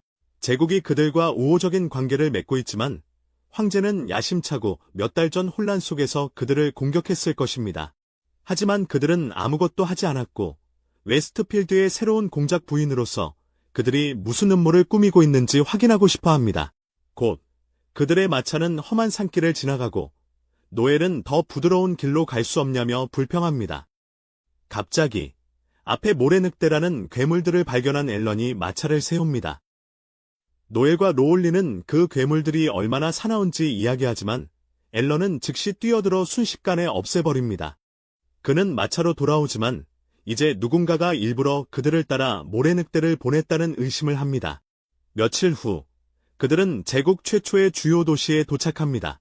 활기가 넘치는 곳이지만 앨런은 경비병이 너무 많아 분위기가 다소 위협적이라고 느껴 경계를 늦추지 않습니다. 갑자기 그는 빨간 머리 여성과 부딪히고 곧바로 그녀가 희나임을 알아봅니다. 그녀 또한 그를 알아보고 이런 곳에서 무엇을 하고 있냐고 묻습니다. 그녀에게 질문을 던지며 황제 후작의 딸이 경호병 없이 여기에 왜 있는지 묻는다. 그녀는 당황하여 손을 놓으라고 말하고 그는 그렇게 한다. 앨런의 여자들은 그가 희나와 가까운 것을 질투하지만 리사는 그녀를 알아본다. 그녀도 희나를 알아보고 여기서 무엇을 하고 있는지 묻자 리사는 당황하여 관광 중이라고 거짓말하지만 쉽게 들킨다. 희나는 그녀에게 아무 질문도 하지 않지만 현재 제국이 혼란스러운 상태이며 작은 불씨가 큰 재앙으로 이어질 수 있다고 모두에게 조언한다. 그래서 그녀는 앨런과 그의 여자들이 문제에 휘말리기 전에 자국으로 돌아가라고 한다. 그녀는 제국에서 가장 두려운 기사인 흥랑 기사단조차 황제로부터 독자적인 행동 권한을 부여받았다고 밝힌다. 희나는 무슨 일이 있어도 흥랑 기사단과 접촉하지 말라고 말하고 곧바로 떠난다. 리사와 다른 사람들은 여기서 무슨 일이 일어나고 있는지 혼란스러워하지만 알라는 무언가를 알아차리고 희나를 쫓아가며 그의 소녀들을 뒤로 남긴다. 알라는 실제로 자신의 꿈에서 본 날개 달린 천사를 만나게 된다. 그녀는 그들의 전생에 신들의 제자가었으며 알란에게 무엇을 해야 할지 계속해서 지시해 주었다. 알란은 그녀가 희나로서 경고했는지 아니면 천사로서 경고했는지 묻고 그녀는 이번에는 자신의 힘이 매우 제한적이라며 단순히 본인 자신으로서 행동했다고 답한다. 알란은 그녀도 이 세계에 오게 된 것이 놀랍다고 말하고 희나는 그가 어디를 가든 문제를 일으키기 때문에 자신이 그를 지원하러 왔다고 부끄러운 듯 미소 지으며 말한다.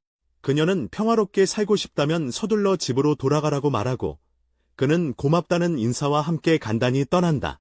그가 자신의 소녀들을 찾고 있을 때 먼 곳에서 폭발이 발생하는데 그는 이를 확인하러 간다.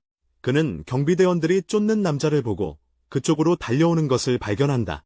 도망자로 지목된 자가 알란에게 옆으로 비켜가라고 말하며 검을 뽑아들고 단순히 그의 등을 툭 건드리며 그를 쓰러뜨린다. 갑자기 남자는 검은 연기를 뿜으며 그의 등 뒤에 마법원이 나타난다. 그의 몸에서 모든 구멍에서 피가 튀어나오며 그 남자는 즉사한다. 즉시 기사들이 그곳에 도착하고 기사대장은 상황과 알란이 거기에 있던 이유에 대해 호기심을 느낀다. 기사대장이 그를 신문하려 손을 들어 올린다. 그녀는 여기서 무슨 일이 있었는지 알고 싶어하며 알란은 자신을 방어하기 위해 그 남자를 때렸지만 죽이지는 않았다고 말한다. 기사대장은 그의 말을 쉽게 믿지 못하며 무기도 특성을 사용하지 않고 어떻게 그렇게 잔혹하게 남자를 죽일 수 있는지 묻는다. 그녀는 자신의 특성이 다른 사람들이 어떤 특성을 사용했는지를 볼 수 있다고 설명한다. 그 선물의 단점은 그녀가 악마가 관련되어 있는지 알 수 없다는 것이다. 앨런은 자신이 악마가 아니라고 말하지만 그녀가 쉽게 믿을 것 같지는 않다고 알고 있다. 그녀는 만약 그가 확실한 증거를 제시하지 못한다면 악마일 가능성이 있다는 의심으로 그를 체포할 것이라고 단언한다. 기사단장이 그를 붙잡으려 할 때 갑자기 사라져버리고 그녀는 패닉에 빠진다. 그녀는 기사들을 보내 국경을 봉쇄하고 앨런을 찾아내도록 명령한다. 한편 로리의 도움으로 앨런은 희나, 리사, 노엘과 함께 대기 중이던 하수로 피신하게 된다. 희나는 경고에도 불구하고 난관에 빠진 앨런에게 화를 내지만 그는 그녀가 자신의 여자들과 함께 간시벼 하고 있는지 혼란스럽다. 리사는 희나가 그녀들에게 접근해 앨런을 돕도록 놀이를 시켰다고 설명한다. 알라는 모든 것을 이해하고 로리의 능력이 악마적인 속성이기 때문에 기사단장이 그녀를 잡지 못했다고 말합니다. 그는 그녀의 일을 잘했다며 머리를 쓰다듬어 주고 즉시 제국을 떠날 것을 제안합니다. 희나는 모든 국경과 관문이 봉쇄되어 탈출할 수 없다고 말합니다.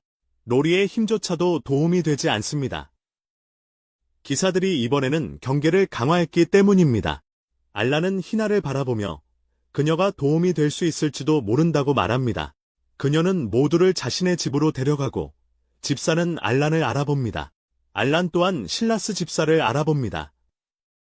그는 알란의 아버지에게 쫓겨나기 전에 그들의 집안을 섬겼던 사람입니다. 실라스는 희나가 자신을 포함해 가족에게서 쫓겨난 모든 사람들을 고용했다고 알란에게 말하고 희나는 당황합니다. 그들은 그 이후 집 안으로 들어가며 노엘과 로리는 소파에서 계속 뛰어다닌다. 앨런은 바로 본론을 꺼내고 제국에 무슨 문제가 있는지 묻는다. 희나는 1년 전에 황제가 암살당했다고 그들에게 말한다. 그리고 리사도 이 사건이 제국이 그들을 침공하지 않았던 이유라고 깨닫는다. 노엘이 희나에게 이렇게 중요한 정보를 외부인에게 공개해도 되는지 묻자 그녀는 그들이 이 정보를 남용할 사람들이라고 믿지 않는다고 답한다. 그들은 각자의 방으로 돌아가고 밤에 희나는 알렌을 방문한다. 그는 그녀에게 악마들이 암살 사건의 배후에 있다고 의심하느냐고 묻고 그녀는 동의한다. 그녀는 황제의 경비를 통과할 수 있는 사람은 오직 악마들 또는 알렌뿐이라고 생각하며 그는 자신도 그럴 수 있다고 말한다. 희나는 그깟 일에 공로가 없다고 주장한다. 앨런은 희나에게 그녀가 언제부터 자신을 감시해왔는지 묻는다. 그렇지 않다면 집사와 다른 사람들을 고용하고 제국에 들어온 직후 바로 그를 만나지는 않았을 것이라고 말이다. 희나는 우연일 뿐이라며 방으로 돌아간다. 희나가 알렌의 방을 나서자마자 마치 영원처럼 느껴졌던 시간 동안 그의 미소를 볼 수 있어 기쁘다. 그들의 과거 생에서는 그녀는 신의 제자가 되어 그 옆에서 섬겼었다. 앨런이 모든 이들로부터 받은 증오로 인해 슬퍼하는 모습을 보았기에 이번 세상에서 그가 행복하게 살 수 있도록 환생했음을 결정했다. 희나는 영원히 앨런을 지켜보아 왔으며 그가 기쁨을 주는 사람들과 만나게 된 것은 기쁘지만 자신은 그들 중 한 명이 될 수 없어 질투심이 든다고 생각한다. 곧 앨런의 파티는 희나의 성으로 자리를 잡지만 노엘은 무료함으로 인해 난장판을 벌인다.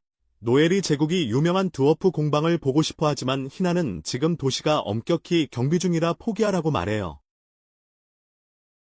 그것은 노엘의 정신건강에 심각한 타격을 주고 그녀는 상상 속에서 무영의 검을 빚어냅니다. 앨런은 검은 늑대 기사단이 자신만을 쫓고 있다고 말하며 노엘이 밖으로 나가도 괜찮다고 합니다. 심지어 희나도 그렇게 말하고 노엘은 매우 들떠 있어요. 다음 날 그녀와 노오리가 도시로 나가 여러 철물점들을 둘러본 후 길거리 음식을 시도해봅니다. 노엘이 여기에 많은 엘프들이 있다는 걸 깨닫고 모두가 그녀를 쳐다보고 있다고 느낍니다. 그녀는 그들이 자신을 귀여운 줄 알고 있다고 망상하며 그들에게 사인을 해줄 상상을 하기 시작합니다. 하지만 그들이 다가오자 노오리는 행동을 취해 노엘을 그들에게서 끌어내며 보디가드 역할을 합니다. 희나의 집으로 돌아온 후 노엘은 지쳐있지만 자신이 꽤 인기 많다는 사실에 기쁘다. 희나는 노엘이 엘프들 사이에서 인기가 있는 이유가 생각하는 것과 다르다고 말한다. 희나는 노엘이 자신의 인기의 이유를 알고 싶다면 따라오라고 하며 그룹 전체가 따라간다. 그들은 텅 빈 마당에 도착해 희나가 신성한 힘을 사용하고 밝은 빛과 함께 모두를 숲으로 순간 이동시킨다. 모두가 놀라고 희나는 이곳이 엘프들의 숲이며 노엘이 자신에 대해 더 많이 배울 수 있다고 말한다. 리사가 지금 막성 안에 있었다고 말하며 희나는 그들이 같은 장소지만 다른 차원에 있다고 설명한다. 희나는 엘프들의 숲이 외부인들을 좋아하지 않기 때문에 강력한 방어막으로 보호된다고 자랑스럽게 말한다. 방문하는 모든 사람의 기억은 지워지지만 희나는 자유롭게 숲에 들어갈 권한이 있다고 말한다. 엘프들이 자신조차 감지할 수 없을 정도로 강력한 결계를 만들었다는 사실에 놀란 알라는 희나에게 어떤 식으로든 관련이 있었는지 묻습니다. 희나는 약간의 역할을 했다고 어색하게 고백하며 그룹을 안으로 안내하기 시작합니다. 숲속 깊이 들어가자 노엘은 이곳에 속한 것 같은 느낌이 들지만 이곳에 대한 기억은 없다고 말합니다. 곧 그들은 엘프들에게 둘러싸입니다. 엘프들이 다가오자 모두 경계하지만 알라는 그들에게서 저기를 감지할 수 없습니다. 갑자기 엘프들이 무릎을 꿇자 희나는 그들의 지배자가 돌아왔기 때문에 당연한 반응이라고 말합니다. 엘프들은 그들의 지배자를 고향으로 맞이하고 노엘은 자신을 두고 말하는 것이냐며 말을 더듬습니다. 한 엘프는 오랫동안 그녀를 기다렸다고 말하지만 노엘은 여전히 무슨 일이 일어나고 있는지 이해하지 못합니다. 희나가 자신이 왕족의 피를 이은 마지막 엘프임을 확인하자 비로소 자신의 처지를 깨닫습니다. 앞서 만났던 엘프는 자신을 왕의 사절 퍼시벌이라고 소개하며 다시 한번 노엘과 친구들을 숲으로 초대합니다. 그는 나무 위에 지은 집들이 모여있는 그들의 마을로 초대합니다. 엘프들은 인간의 가구를 사용하고 체스를 두고 있는데 이는 앨런과 다른 이들을 놀라게 합니다. 퍼시벌은 희나가 이 모든 것을 가져왔다고 설명하려 하지만 희나는 그를 닥치라고 합니다. 곧 2명의 뿔 달린 아이들이 노엘에게 달려와 자신들이 주운 도토리를 건넵니다. 노엘은 각각 하나씩 받고 아이들은 내일 더 놀라운 것을 가져오겠다고 약속합니다. 퍼시벌은 아이들에게 꺼지라고 말하고 나무 뒤에 숨어있는 아이에게도 나오라고 합니다. 숨어있던 필이라는 소년이 나오고 퍼시벌은 그들이 통치자를 바쁘게 하고 있으니 가라고 말한다. 노엘은 그와 대화할 시간이 있다고 하지만 퍼시벌은 동의하지 않는다. 필은 나쁜 사람이라고 불리는 다른 아이들이 통치자와 대화했으나 그것이 공정하지 않다고 불만을 토로한다. 퍼시벌은 큰 소리로 인종주의자라고 고함을 지르며 필을 울면서 뛰쳐가게 한다. 노엘은 그가 말한 나쁜 사람들이란 구체적으로 무엇을 의미하는지 궁금해하지만 퍼시벌은 아무것도 아니라고 말하며 그룹을 안으로 이끈다. 한편 인간 세계에서는 알렌과 싸움을 걸었던 기사장 나지트가 건물에서 몰래 나온다. 그녀는 엘프 숲을 찾기 위해 임무를 수행하러 보낸 무례한 부하인 오스월드에게 맞닥뜨린다. 오스월드는 실패했다고 보고하고 나지트는 그를 피 흘리는 전쟁 중독자라며 꾸짖는다. 그가 똑같이 모욕적인 말을 던지자 그녀는 그의 목에 칼을 겨눕니다. 오스왈드는 아랑곳하지 않고 자신의 임무로 돌아갑니다. 요정의 숲으로 돌아와 모두가 파티를 즐기고 있으며 노엘이 중심에 있습니다. 퍼시벌은 앨런 옆에 앉아 요정들이 지도자 없이 보낸 시간이 얼마나 이상했는지 이야기하기 시작합니다. 그는 요정들이 지도자를 섬기지 않으면 자랄 수도 아이를 낳을 수도 없다고 설명합니다. 퍼시벌은 희나가 노엘에 대해 이야기해 줌으로써 요정들의 삶에 희망을 가져다 준 것을 인정합니다. 그뿐만 아니라 희나는 은둔하는 요정들을 다른 문화에 소개하는 일도 자처했습니다. 그녀는 인간의 물건들을 가져왔고 요정들은 그 덕분에 인간들을 더 잘 이해하게 되었습니다. 그 덕분에 많은 엘프들이 인간 세상을 자유롭게 방문하게 되었습니다. 앨런은 희나가 마을로 홀은 아이들을 데려온 것도 그녀였는지 묻습니다. 그는 그들이 악마의 아이들임을 알고 있지만 자신은 마음속에 악마에 대한 증오를 갖고 있지 않다고 페르시발에게 확신시킵니다. 하지만 그는 전 세계에서 미움받고 있는 악마들이 수줍은 엘프들과 어떻게 평화롭게 살아가는지 궁금해합니다. 페르시발은 3년 전 희나가 갑자기 그들에게 2명의 고아 악마 아이들을 돌봐달라고 부탁했다고 설명합니다. 대부분의 엘프들은 그것에 반대했지만 희나는 다른 종족들과 함께 살아가면 왕이 없어도 잘할 수 있다고 말했습니다. 그래서 모두는 악마 아이들을 여기서 머물게 허락했지만 여전히 대부분은 그들을 받아들이지 않았습니다. 나중에 노엘은 모든 과도한 관심 때문에 지쳐 있었고 설득하려 할 때 엘프들의 비합리적인 태도에 불쾌감을 느꼈습니다. 로리가 정말 엘프의 여왕이 되는 건 아닌지 불안해하며 묻자 그녀는 지금으로서는 전혀 알 수 없다고 답한다. 분위기가 너무 처져가는 걸 느낀 알란이 이제 잠시 쉬는 게 어떻겠냐고 제안하지만 희나에게 나중에 만나자며 신호를 보낸다. 노엘이 혼자 거실에 남아 자신의 결정에 대해 생각에 잠긴다. 그녀는 최강의 검을 만들며 멘토 반스카스타의 꿈을 이루었지만 이제는 자신의 목표가 없어진 상태였다. 혼란스러움에 시달리던 노엘은 신선한 공기를 마시며 산책을 떠나기로 한다. 달을 바라보며 산책하는 노엘을 알란이 창문 너머에서 지켜보고 있다. 그때 희나가 찾아와 이전의 행동이 그녀를 자신의 침실로 부르기 위한 것이었는지 묻는다. 희나는 이것이 처음이라며 그를 조심스럽게 해달라고 요청하고 입을 삐죽거리며 키스를 청하자 알란은 이제 그만 가라고 말한다. 희나는 그가 자신을 유혹했다며 분노를 표출하고 진정한 후 그녀는 그에게 뭘 원하냐고 묻는다. 앨런은 악마 아이들에 대해 알고 싶다고 말한다. 희나는 먼저 퍼시벌이 입이 너무 가벼운 걸 저주하고 앨런에게 인간이 아직 모르는 악마에 대한 몇 가지 사실을 알려준다. 첫 번째로, 악마는 별도의 종족이 아니다. 사람이 다른 사람들에 대한 증오심에 사로잡혀 모든 사람이 죽어야 한다고 생각하면 세상의 의지가 그 사람을 악마로 인정한다. 하지만 악마 아이들은 예외인데 그들은 거의 모든 악마 부모에게 버림받기 때문이다. 그들은 세상에 태어난 순간부터 미움과 사냥을 받고, 그래서 증오와 악마적 속성이 더 커진다. 악마 아이들은 살아남기 위해 살인을 저지르고 증오의 악순환을 계속해 나간다. 희나는 인간들에게 쫓기던 두 아이들을 발견했고 그냥 두고 볼 수 없어서 구해줬다고 말합니다. 앨런은 그녀에게 미소 짓고 자신이 생각했던 바로 그대로라고 말합니다. 다음 날, 퍼시벌은 노엘과 친구들을 숲속의 신비한 호수로 안내합니다.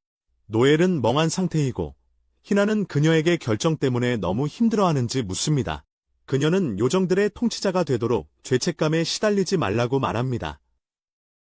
왜냐하면 그들은 스스로 살아가는 방법을 찾고 있기 때문입니다.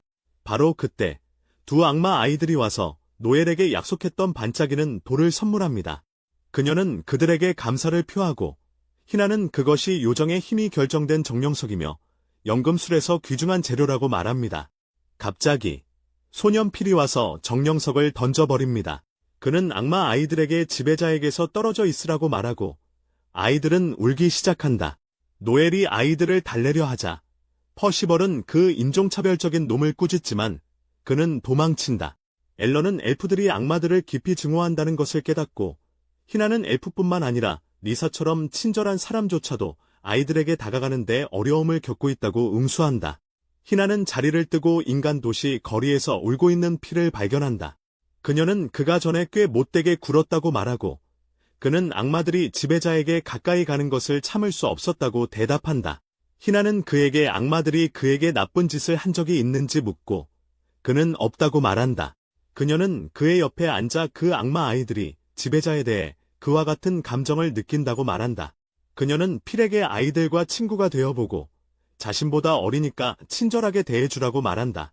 그녀는 소년에게 곧 집에 돌아오라고 말하며 걸어간다. 필은 악마 아이들이 요구하는 대로 동의해야 한다는 것을 깨닫지만 일어나자마자 그 앞에 오스왈드라는 고약한 기사가 서 있는 걸 발견한다. 필이 도망치려 하지만 오스왈드는 그를 목으로 붙잡고 검을 뽑아내며 엘프 숲으로 가는 길을 보여달라고 말한다. 한편 엘프 마을에서는 그들의 통치자를 기리는 거대한 축제가 열린다. 모두가 엘프들의 환대와 즐거움에 감탄하고 있을 때 노엘은 이유 없이 우울해 보인다.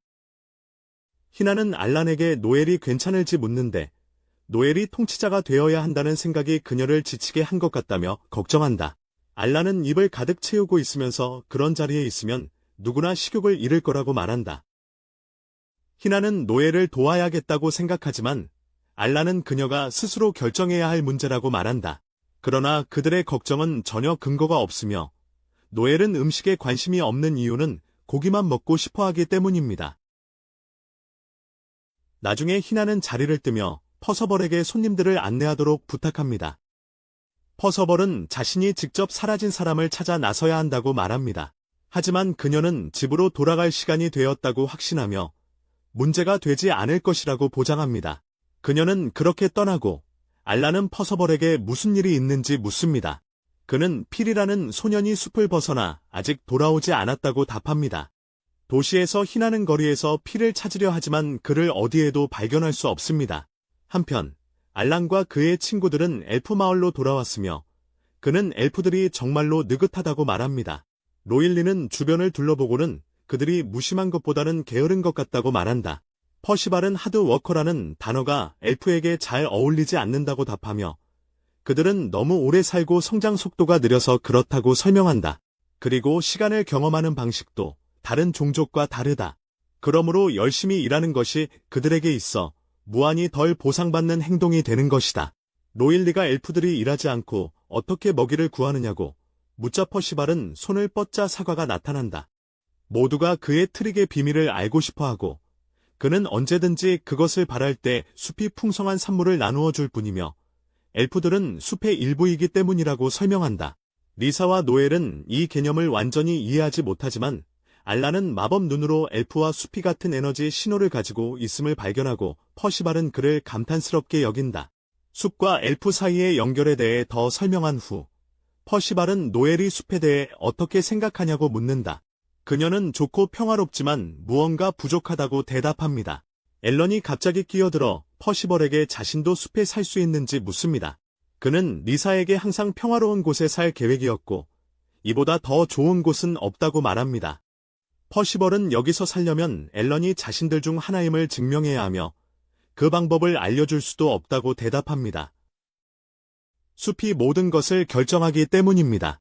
앨런은 정말 마을에 머물고 싶다고 말하고 퍼시벌은 누구를 위해서도 규칙을 어길 수 없다며 사과합니다. 그러자 노엘이 악마 아이들에 대해 묻고 그는 잠시 동안 돌보고 있을 뿐이라고 대답합니다. 그는 아이들이 조금 더 크면 떠날 것이라고 생각합니다. 앨런은 법의 허점을 찾아 퍼시벌에게 자신도 잠시 마을에 머물 수 있는지 묻습니다. 그는 문제가 없을 거라고 생각하지만 알라는 그들에게 짧은 시간의 정의가 무엇인지 묻습니다. 퍼시벌이 100년 정도라고 말하자 릴리아는 이를 듣고 충격받습니다. 갑자기 바람이 불며 퍼시벌은 숲으로부터 메시지를 받습니다. 알란이 호기심을 보이며 퍼시벌에게 물으니 그들은 방문객이 있다고 하며 이 방문자가 숲이 알아볼 수 없는 사람이라고 말합니다. 롤리는 그게 의심스러운 인물인지 묻지만 퍼시벌은 걱정하지 말라고 하고 제국에는 법적으로 이 숲에 들어올 수 있는 많은 사람들이 있다고 말합니다. 그 후 노엘에게 사과하며 그는 지금 방문객을 맞이해야 한다며 투어를 중단하겠다고 말합니다. 노엘이 상관없다고 말하자 퍼시벌은 떠납니다. 그 이후 알라는 마을로 돌아가자고 제안하지만 노엘은 숲을 더 탐험하고 싶어 합니다. 하지만 제국 사람을 만나면 안 좋을 거라고 생각해서 그녀도 이해한다. 숙소로 돌아온 그들은 놀과 로리가 자신만의 규칙으로 체스를 둔다. 한편 리사는 앨런에게 정말 숲에 머물 계획인지 묻고 그는 진지하게 고려 중이라고 대답한다. 그 말에 질투심을 느낀 리사는 툴툴거리며 그가 소중한 희나가 있어서 여기에 머물고 싶어 하는 게 당연하다고 말한다. 앨런은 그녀의 질투심을 이해하지만 희나와의 관계는 그녀가 생각하는 것과 다르다고 확신시켜준다. 리사는 그 대답에 만족하지 않고 자세히 설명해달라고 요구하고 앨런은 긴장하며 설명하기 어렵다고 말한다. 그는 마치 희나와 운명으로 묶여있는 것 같다고 말하고 이 말은 리사에게 다시 한번 오해를 불러일으킨다. 한편 희나는 저택으로 돌아와 흥난기사단장 리제트가 자신을 기다리고 있는 것을 발견한다. 희나는 릴레트에게 여기에 무엇을 하러 왔느냐고 묻고 릴레트는 그녀가 황제 암살 사건의 용의자를 숨기고 있다고 정보를 입수했다고 말합니다. 희나는 차분하게 반응하며 릴레트가 무슨 소리인지 모르겠다고 말하고 누가 이런 헛소리를 했는지 묻습니다. 릴레트는 단순한 추측이라고 답하면서 며칠 전 도시에서 용의자를 발견했지만 그는 도망쳤다고 말합니다. 하지만 국경을 넘지는 않았고 그를 추적할 단서도 없다고 합니다. 그녀는 그런 일이 가능할 수 있는 유일한 사람이 희나라고 선언하고 이와 동시에 기사단원들이 그녀의 집으로 난입합니다. 그들은 용의자나 단서를 찾기 위해 집을 뒤지기 시작합니다. 릴레트는 여기서 아무것도 발견되지 않을 수도 있지만 용의자가 엘프숲에 숨어 있을 것이라 믿으며 희나는 자주 그곳을 방문한다고 말합니다. 이 말을 듣고 희나는 불안해합니다. 한편 기사 부대장은 필과 함께 숲에 도착했고 이제 거칠게 나가려 합니다. 고 퍼시벌이 손님을 맞이하기 위해 도착하지만 놀란 필을 보고 그 남자가 아이를 이용해 여기에 들어왔다는 것을 깨닫습니다. 오스왈드라는 기사가 먹던 사과를 뱉어내고 퍼시벌에게 돌아서서 여기가 자신의 영역인지 묻습니다. 퍼시벌은 그를 희나가 경고했던 흥난 기사단 중 한 명으로 알아봅니다. 희나는 그에게 흥난 기사단에게는 법률 위에 군림하는 권한이 주어져서 어떤 이유나 책임 없이 누구든 죽일 수 있다고 말했습니다. 퍼시벌은 자신을 오스왈드에게 소개하고 그의 용무를 밝히라고 요청합니다. 오스왈드는 기사들이 엘프들이 범죄자를 숨기고 있다고 의심한다고 말합니다. 퍼시벌은 누구에 대해 말하는지 전혀 모르겠다고 말합니다. 하지만 오스왈드는 자신의 권위에 취해 범인이 여기 있다고 소리치며 설득하려는 퍼시벌의 옷깃을 잡습니다. 그때 갑자기 악마 아이들이 나타납니다. 아이들은 오스왈드를 단순한 손님으로 여기며 과일을 권하고 오스왈드는 그들이 악마임을 알아챕니다. 퍼시벌은 아이들을 보호하려 하지만 기사는 그를 밀치고 범인을 찾으러 왔다가 악마들을 발견했다며 비웃습니다. 퍼시벌은 아이들에게 아무 짓도 하지 말라고 애원하지만 오스왈드는 손가락을 튕기며 거대한 폭발을 일으킵니다. 숲과 연결된 노엘은 그 충격을 느끼고 악마 아이들이 준 영혼의 돌을 꺼냅니다. 돌이 빛나고 노엘은 아이들이 위험에 처했을지도 모른다고 생각합니다. 앨런이 무슨 일이냐고 묻자 노엘은 방금 마음속의 장면이 스쳐 지나갔고 흑색 늑대 기사들이 악마 아이들을 공격하는 것을 보았다고 말합니다. 그녀는 용서할 수 없다고 선언하고 그들을 돕기 위해 달려간다. 로울리가 그녀에게 합류하고 앨런은 과거에 항상 모든 사람을 구하고 싶어 했던 것을 생각하며 뒤처진다. 하지만 모든 사람이 그의 손에 구원받고 싶어 했던 것은 아니었고 그것은 그의 마음에 구멍을 냈다. 갑자기 리사가 그의 생각을 깨우고 그는 노엘을 지원하기 위해 나가기로 결정한다. 숲속에서 퍼시벌은 어떻게든 장벽을 이용해 아이들을 폭발로부터 보호했고 아이들은 순수하니 오스왈드에게 숲을 떠나라고 요청한다. 그는 악마로 태어난 것이 그들의 가장 큰 죄라고 생각하며 개의치 않는다. 퍼시벌은 아이들에게 자신의 뒤에 있으라고 말하고 장벽으로 오스왈드를 공격하려 한다. 오스왈드는 물러나면서 비웃으며 그를 시험해 보기로 한다. 그가 손가락을 튕기자 뒤쪽 페르시발이 있는 나무가 폭발하며 그를 앞으로 굴리게 한다. 페르시발은 패배했고 오스워드는 2명의 겁에 질린 지옥충들을 처형하러 간다.